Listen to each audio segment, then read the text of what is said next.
Hi welcome all. ഇന്ന് നമ്മൾ ഈ ഒരു ക്ലാസ്സിൽ ഡീൽ ചെയ്യാൻ പോകുന്നത് കോൺസ്റ്റിറ്റ്യൂഷൻ്റെ സിറ്റിസൺഷിപ്പ് എന്നുള്ള ഈ ഒരു ടോപ്പിക്കിനെ കുറിച്ചാണ് നമ്മൾ ഇന്ന് എന്ത് ചെയ്യാൻ പോകുന്നത്. ഈ ഒരു ക്ലാസ്സിൽ നമ്മൾ ഡിസ്കസ് ചെയ്യാൻ പോകുന്നത്. സോ സിറ്റിസൺഷിപ്പിനെ കുറിച്ച് പറയുകയാണെന്നുണ്ടെങ്കിൽ ആദ്യം നമുക്കൊരു കൺട്രിയിലേക്ക് വരാം. ഒരു രാജ്യം, നമ്മളൊരു രാജ്യം എടുത്ത് നോക്കുകയാണെന്നുണ്ടെങ്കിൽ അതിൽ രണ്ട് ടൈപ്പ് ഓഫ് ആൾക്കാരെ നമുക്ക് കാണാൻ സാധിക്കും.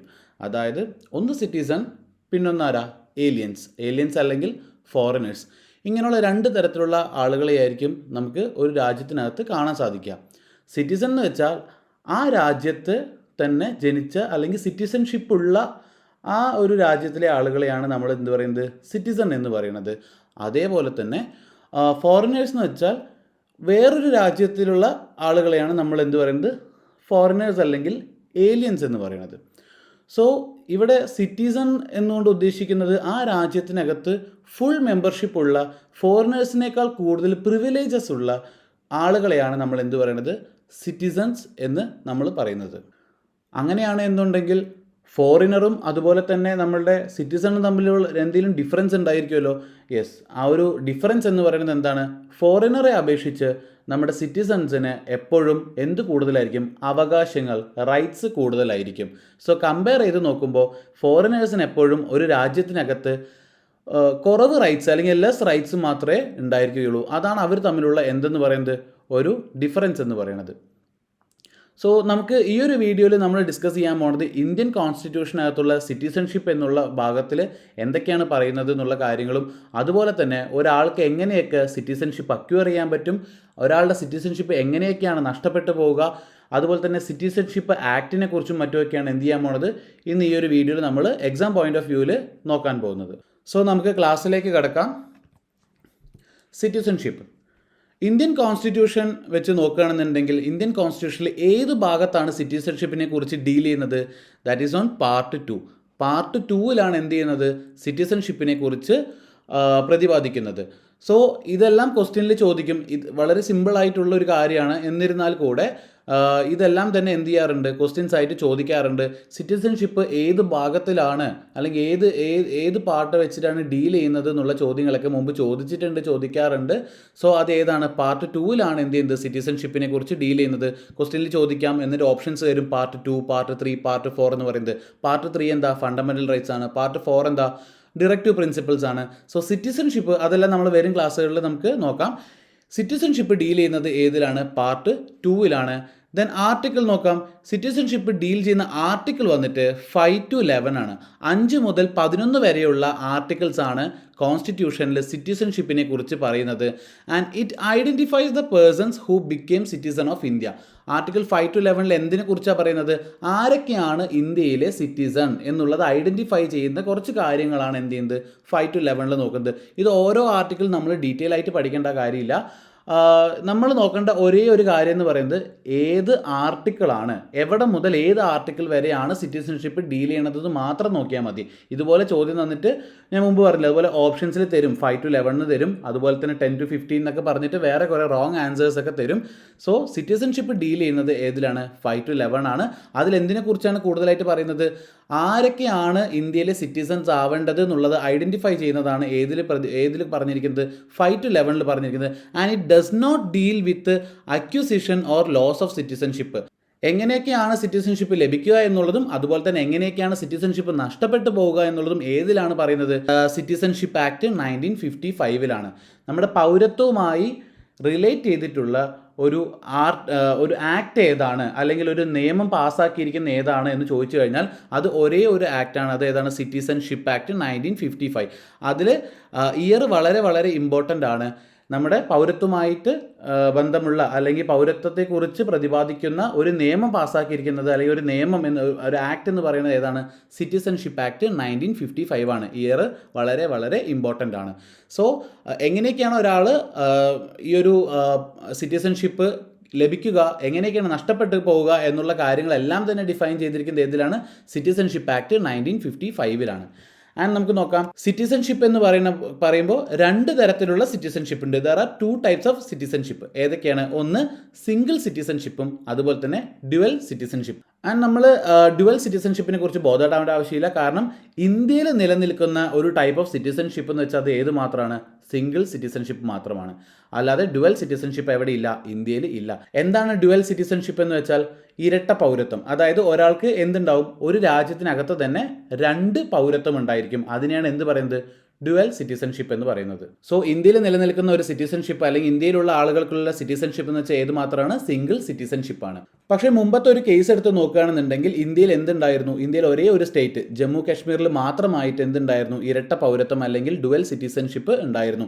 അതായത് കാശ്മീരിലെ ആളുകൾക്ക് ഒരു സിറ്റിസൺഷിപ്പും അവർക്ക് തന്നെ ഇന്ത്യയിലെ സിറ്റിസൺഷിപ്പ് എന്നുള്ള രീതിയിൽ 2 തരം സിറ്റിസൺഷിപ്പ് ഉണ്ടായിരുന്നു. പക്ഷേ ഏത് പ്രകാരമാണ്? ആർട്ടിക്കിൾ 370 പ്രകാരം അവർക്ക് 2 പൗരത്വം അല്ലെങ്കിൽ ഡ്യുവൽ സിറ്റിസൺഷിപ്പ് ഉണ്ടായിരുന്നു. ആൻഡ് ആർട്ടിക്കിൾ 370 എന്ത് ചെയ്തു? ഇപ്പോൾ റിപ്പീൽ ചെയ്തു, എടുത്തു മാറ്റി. അതുകൊണ്ട് തന്നെ ഇന്ത്യയിലെ എല്ലാ ജനങ്ങൾക്കും ഇപ്പോൾ എന്ത് മാത്രമാണുള്ളത്? സിംഗിൾ സിറ്റിസൺഷിപ്പ് മാത്രമാണുള്ളത്. നമ്മൾ US അതുപോലെ തന്നെ സ്വിറ്റ്സർലാൻഡ് പോലെയുള്ള രാജ്യങ്ങൾ എടുത്തു നോക്കുകയാണെന്നുണ്ടെങ്കിൽ നമുക്ക് കാണാൻ സാധിക്കും അവർക്ക് 2 പൗരത്വം ഉണ്ടായിരിക്കും. ആ ഒരു സ്റ്റേറ്റിലെ ആ ഒരു പെർട്ടിക്കുലർ സ്റ്റേറ്റിൽ ഒരു പൗരത്വം അവർക്ക് ഉണ്ടായിരിക്കും. അതുപോലെ തന്നെ ഹോൾ ദ കൺട്രി വെച്ച് നോക്കുകയാണെങ്കിൽ എന്തുണ്ടായിരിക്കും? ഒരു സിറ്റിസൺഷിപ്പ് അവർക്ക് ഉണ്ടായിരിക്കും. അങ്ങനെ 2 സിറ്റിസൺഷിപ്പ് അവർക്ക് ഉണ്ടായിരിക്കും. ബട്ട് ഇൻ കേസ് ഓഫ് ഇന്ത്യയിലെ കേസ് വെച്ച് നോക്കുകയാണെന്നുണ്ടെങ്കിൽ നമുക്ക് സിംഗിൾ സിറ്റിസൺഷിപ്പ് മാത്രമേ ഉള്ളൂ. ഇത് നമ്മൾ ഈ ഒരു കോൺസെപ്റ്റ് സിംഗിൾ സിറ്റിസൺഷിപ്പ് എന്നുള്ള കോൺസെപ്റ്റ് നമ്മൾ എവിടെ നിന്ന് ബോറോ ചെയ്തു എന്ന് ചോദിച്ചാൽ അത് എവിടെ നിന്നാണ്? UK അല്ലെങ്കിൽ ബ്രിട്ടനിൽ നിന്നാണ് നമ്മൾ എന്ത് ചെയ്തിരിക്കുന്നത്? ഈ ഒരു സിംഗിൾ സിറ്റിസൺഷിപ്പ് എന്നുള്ള ഒരു കോൺസെപ്റ്റ് നമ്മൾ ബോറോ ചെയ്തിരിക്കുന്നത് എവിടെ നിന്നാണ്? ബ്രിട്ടൻ കോൺസ്റ്റിറ്റ്യൂഷനിൽ നിന്നാണ് നമ്മൾ എന്ത് ചെയ്തിരിക്കുന്നത്? ബോറോ ചെയ്തിരിക്കുന്നത്. അടുത്തത് accusation of citizenship.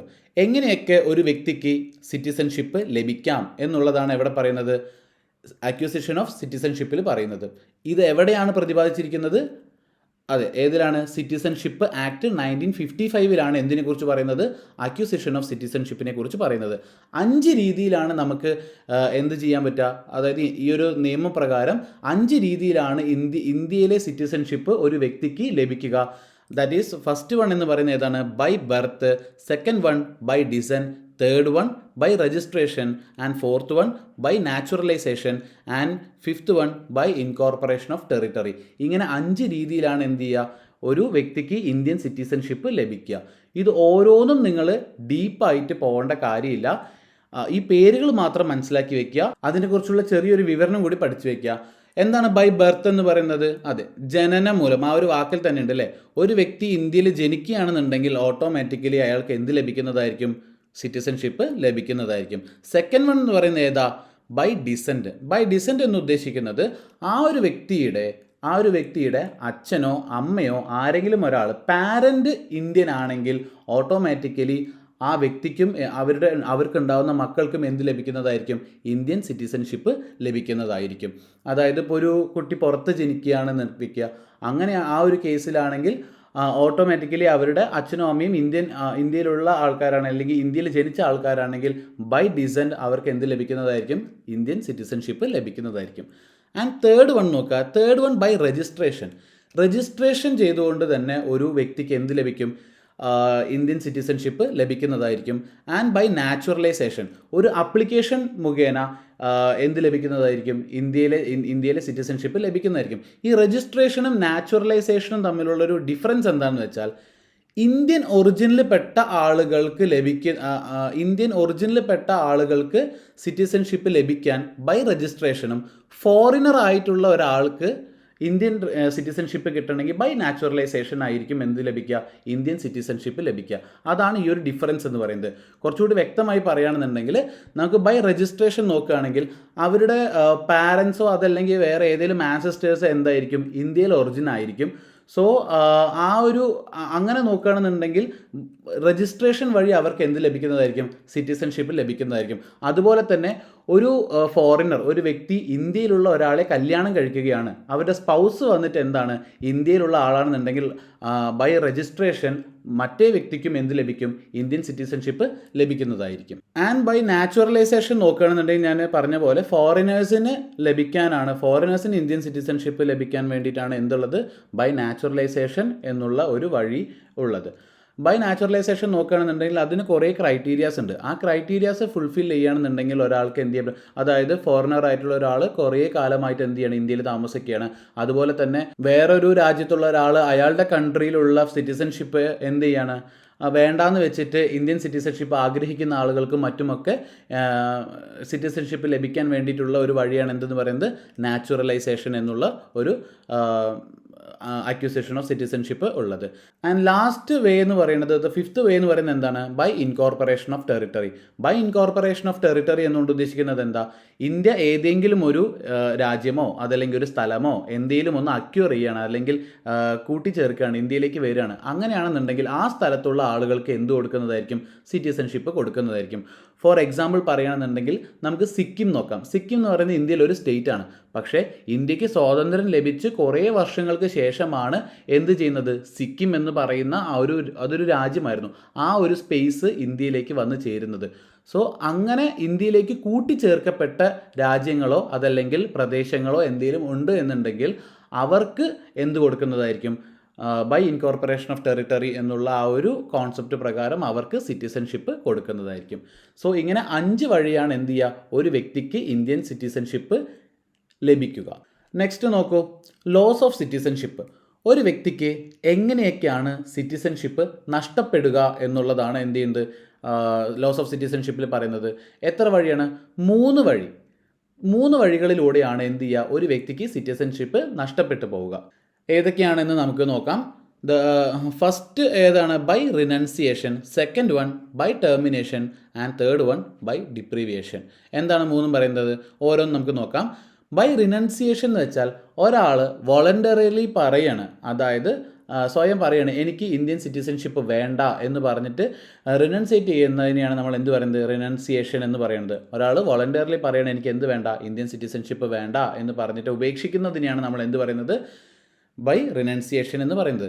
And by termination. By termination എന്ന് പറയുമ്പോൾ ഒരാൾ വേറൊരു രാജ്യത്തുള്ള സിറ്റിസൺഷിപ്പ് അക്യൂർ ചെയ്യുകയാണെങ്കിൽ, അതായത് ഇപ്പോൾ ഒരാൾ എന്ത് ചെയ്യണം? US സിറ്റിസൺഷിപ്പ് എടുക്കുകയാണ്, അയാൾ അത് ലഭിക്കുകയാണെന്നുണ്ടെങ്കിൽ ഓട്ടോമാറ്റിക്കലി എന്തായി പോവും? ഇവിടെയുള്ള ഇന്ത്യൻ സിറ്റിസൺഷിപ്പ് അയാൾക്ക് റദ്ദാക്കും. അതിനെയാണ് എന്ത് പറയുന്നത്? ബൈ ടെർമിനേഷൻ എന്ന് പറയുന്നത്. And third one by ഡിപ്രീവിയേഷൻ.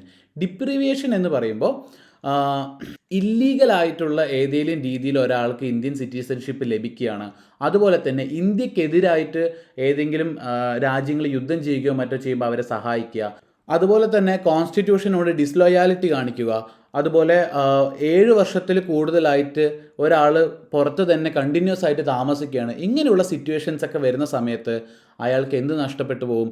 ഇന്ത്യയിലെ സിറ്റിസൺഷിപ്പ് നഷ്ടപ്പെട്ടു പോകും. ഈ ഒരു വഴി സിറ്റിസൺഷിപ്പ് ലോസ് ആവുന്നതിനെയാണ് നമ്മൾ എന്ത് പറയുന്നത്? ബൈ ഡിപ്രീവിയേഷൻ എന്ന് പറയുന്നത്. സോ അക്യൂസിഷൻ ഓഫ് സിറ്റിസൺഷിപ്പ് നോക്കുകയാണെങ്കിൽ എത്ര വഴിയാണ്? 5 വഴികളാണുള്ളത്. ലോസ് ഓഫ് സിറ്റിസൺഷിപ്പ് നോക്കുകയാണെന്നുണ്ടെങ്കിൽ എത്ര വഴികളുള്ളത്?